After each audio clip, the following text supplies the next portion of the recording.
तो अभी साफ आप है ये आचार्य जी दर्शकों को कि क्या डाइट बोलना सबसे ज्यादा अहम भूमिका इस टाइम निभाता देश है। में लोग उपवास करना भूल गए हैं। मोदी जी को बोलेंगे मन की बात में दोबारा लोगों को उपवास की तरफ लेके जाओ। लेकिन आचार्य जी इस बीच एक सवाल भी आ रहा है, दर्शकों का सवाल है ये। नोएडा से प्रतिभा जी हैं, वो पूछ रही हैं कि उनकी 10 साल की बिटिया को डायबिटीज हो गई है, क्या ठीक हो सकती है? जितनी जल्दी वो संपर्क कर लेंगे आयुर्वेद में उतनी जल्दी ठीक हो सकती है। सिर्फ और सिर्फ उनको कुछ परहेज करने पड़ेंगे। जानवर से प्राप्त जो भी आता है वो सब छोड़ना पड़ेगा। अब जानवर से क्या क्या आ सकता है आप समझदार हैं। दूध आता है, अंडा आता है, नॉनवेज आता है, तो वो सब एक बार छोड़ना पड़ेगा। सफेद नमक की जगह सेंधा नमक इस्तेमाल करना पड़ेगा। चीनी की जगह घर में गुड़ लाना होगा। तो ये छोटे छोटे बदलाव करेंगे तो डायबिटीज रिवर्स हो सकती है। यानी जरूरी नहीं है आचार्य जी कि आप सीधे सबसे पहले दवाइयों पे चले जाएं, आपको अपने खान पान पे ध्यान देना चाहिए। और आचार्य जी आपने अभी उपवास की बातें की, तो उपवास करना कितना लाभदायक होता है? आयुर्वेद का सूत्र है लंघन परम औषधम, मतलब उपवास ही परम औषधि है। मतलब दुनिया की सबसे बड़ी औषधि ही उपवास को बताया है। मैं एग्जांपल देता हूं, ये सब लोग बैठे हैं, आप इनसे पूछ भी सकते हैं। आप लोगों ने कभी किसी ने कोई जानवर पाला आज तक?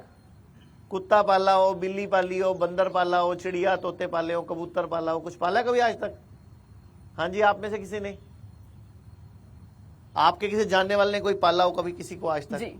तो आप उनसे पूछिएगा जब वो कुत्ता पालते हैं, वो बीमार पड़ता है, वो क्या करता है? वो खाना छोड़ देता है। वो 2 दिन 3 दिन 4 दिन के लिए खाना छोड़ देता है, जबकि वो किसी स्कूल कॉलेज नहीं जाता। होता क्या है, बॉडी स्वयं ही अपनी सेल्फ हीलिंग पावर से अपने अंदर की रिपेयरिंग कर लेती है। तो दुनिया में अगर आपको कोई भी बीमारी है या आपको इमीडिएटली कुछ भी लक्षण आते हैं, तो सबसे पहले 2-4 दिन के लिए खाना छोड़ दो। आपकी बॉडी अपने आप ही उसके खिलाफ, अगर कोई वायरस आया, बैक्टीरिया आया, कोई पैथोजन आया, तो अपने आप ही उसके खिलाफ एंटीबॉडी बना लेंगी, उसके खिलाफ शक्ति बना लेंगी।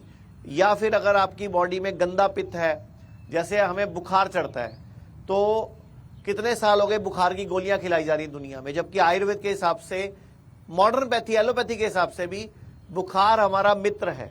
बुखार हमारे भले के लिए आता है, लेकिन किसी स्कूल कॉलेज में किसी डॉक्टर ने नहीं सिखाया कि बुखार हमारा मित्र है।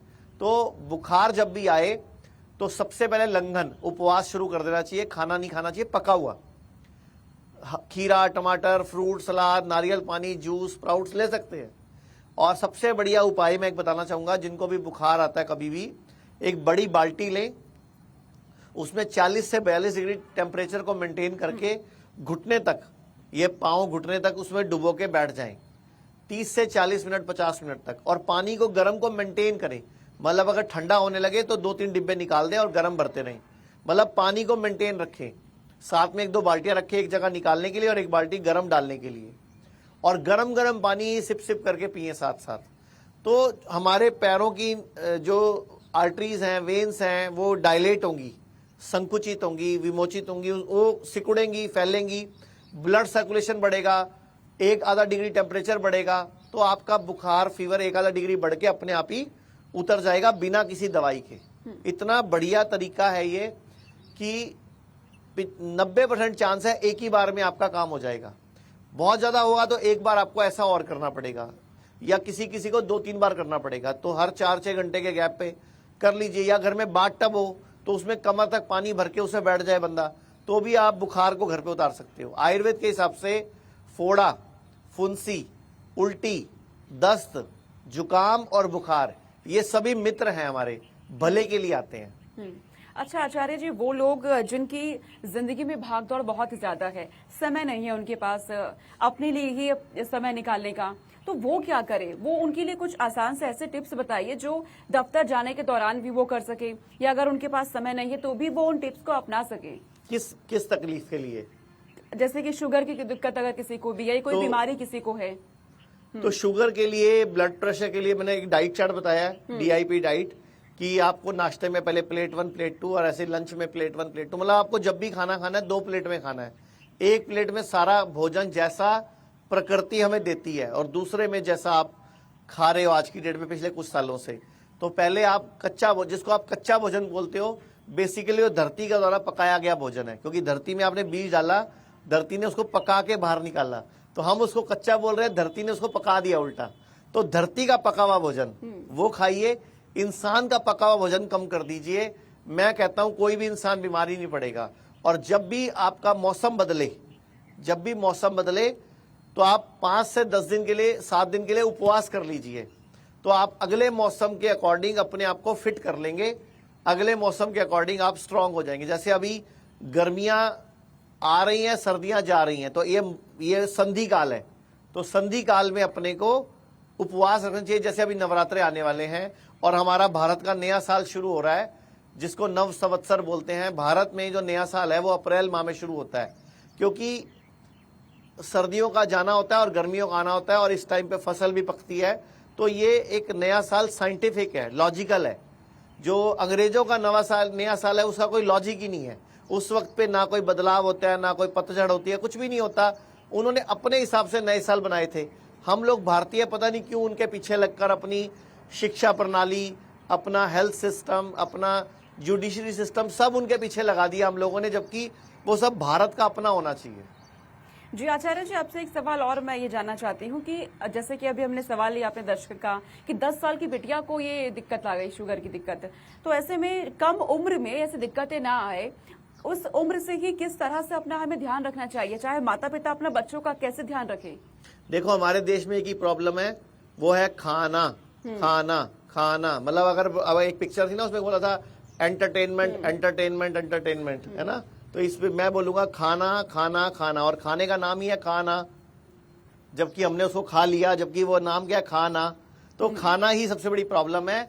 हम कहते हैं खाने को कम करो और भोजन को बढ़ाओ।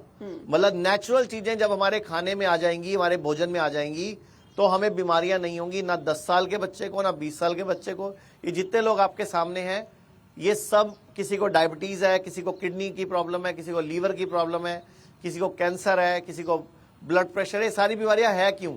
क्योंकि ये लोग इजी गोइंग है, मतलब आसानी ढूंढते हैं। खाना जो है चबा चबा के नहीं खा रहे। अब आप बताओ, घर में मिक्सी है आपके, मिक्सी जी, तो जब मिक्सी में आप सामान पीसती हैं, गर्म हो जाती है, तो क्या करते हैं?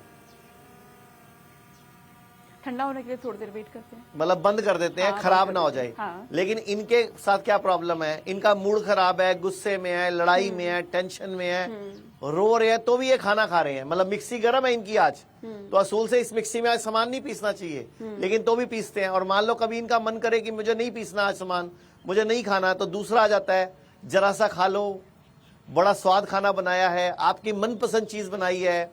अच्छा, फिर अगर बंदा कहता नहीं नहीं मेरे को फिर भी नहीं खाना, अच्छा खाने से क्या नाराजगी, फिर नए नए लॉजिक देंगे, कमजोरी आ जाएगी, वीकनेस आ जाएगी।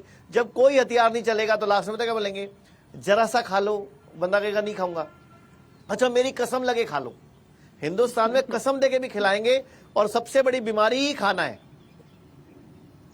तो जब भी मूड खराब हो, गुस्सा हो, लड़ाई हो, टेंशन हो, रो रहे हो, उस दिन भोजन करना चाहिए और खाना नहीं खाना चाहिए। खाना और भोजन भी फर्क है। खाना वो जो पका हुआ भोजन है, इंसान का पकाया हुआ, और भोजन हमारा जो नेचुरल प्रकृति से आता है, और खाना वो जो इंसान बनाता है। तो खाना छोड़ दो, भोजन बढ़ा दो, हर बीमारी का इलाज यही है। उम्मीद करती हूँ डायबिटीज पे ये चर्चा आज आप सबको पसंद आई है, और साथ ही आपको बहुत फायदा भी इससे होने वाला है।